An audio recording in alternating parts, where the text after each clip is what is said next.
Good morning, student. I hope you are doing well.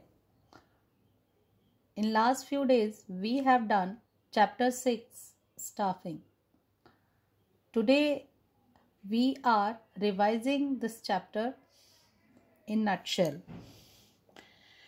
Here, you can see the mind map of this chapter, which is telling the important aspects we have covered in this chapter. First of all, we will revise the important glossary of this chapter, that is staffing. Staffing is the managerial function of filling and keeping filled the positions in an organization structure. Means putting the right person to the right job. The next term is HRM.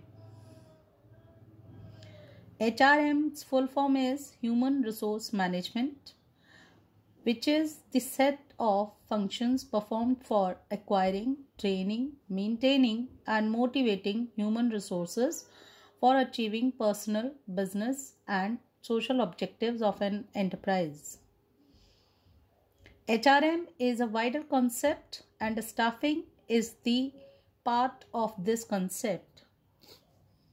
In small organization, the staffing function is done by a manager, contain the same set of activities which are done by a separate department in big organizations, and that department is called Human Resource Department. Next term is internship. Internship is on-the-job training method in which the technical institutes and corporate enterprises cooperate to enable the student to gain a good balance between theory and practice. Now we will understand the importance of this managerial function. As you can see, this function is very significant because it trains that resource which utilizes other resources of the organization. You can easily say that other resources will remain resources if the human resources are not there to utilize them. So let us understand few points regarding the importance of this managerial function called staffing. The first importance that it helps in identifying and obtaining competent personnel for various jobs. Secondly, it ensures higher performance by putting right person on the right job. It ensures survival and growth of the organization through succession planning for managers. It helps in ensuring optimum utilization of resources by avoiding overstaffing and understaffing in the organization. It helps in improving job satisfaction and morale of employees through objective assessment and fair rewards for their contributions. The last importance of this function is that it enhances competence, motivation, and general effectiveness of employees, which helps an organization to achieve its goals. So by looking at it, we can say that this is very important function of the organization done by the managers. The next thing we will learn is the staffing process. In order to recruit the people, a process is followed. So what is that process? That process starts from understanding the manpower requirements within the organization and identifying the potential sources from where it can be met. either from within the organization or from outside. For this, what is to be done? We have to start with the first step, that is estimating manpower requirement. We have to make two types of analysis, workload analysis and workforce analysis for estimating manpower. Workload analysis determines that how many people, how many employees are required for the job, and workforce analysis says that how many people are available for that work. The second step is recruitment. Recruitment is very important step, which is actually identifying the sources for prospective candidates to stimulate them to apply for jobs in the organization. This is a positive activity. It includes seeking and attracting a pool of people from which qualified candidates for job vacancies can be chosen.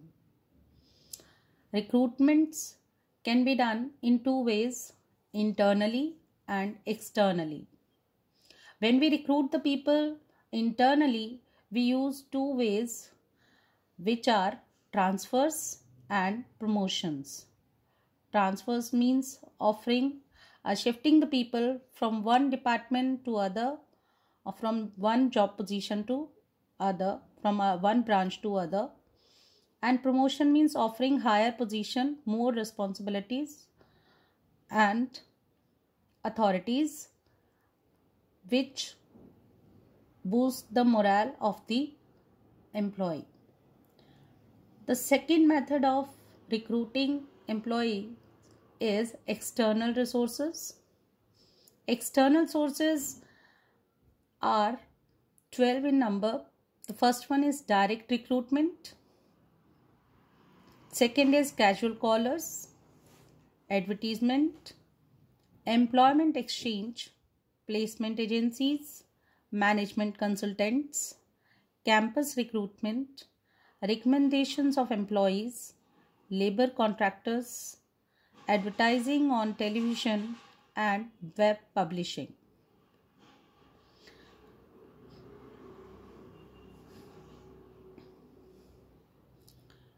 After recruitment, the next step to be followed is selection. Selection is also an important step of this process. And again, we have to follow a process of selecting right person for the right job. Selection is the process of identifying and choosing the best person out of a number of prospective candidates for a job. Means we have to refuse to those people, to those applicants who are not having sufficient qualification, experience and competencies or skills. So this way we can call it as negative process also. The candidates are required to take a series of employment tests and interviews. For this, following steps are carried out. The first one is preliminary screening. Based on the information supplied in the application forms, all unqualified or unfit job seekers are eliminated. The second step is selection test. Various tests are conducted to test the candidate's aptitude, manual dexterity, intelligence, and personality, etc. through a written test or exercise such as group discussions or other test. The first type of test which is conducted is intelligence test. It is a psychological test used to measure the level of intelligence quotient of an individual. The second type of test is aptitude test. It's a measure of individual's potential for learning new skills. Personality test is conducted to provide that whether person is emotionally strong or not, how much mature decision he is able to take, his temperament and his value system, etc. Next is trait test, which is conducted to measure the level of knowledge and proficiency in the area of professional or technical training.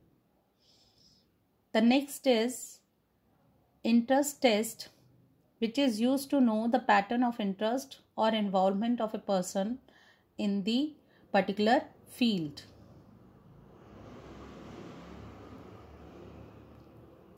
After selection, the next step in staffing process is placement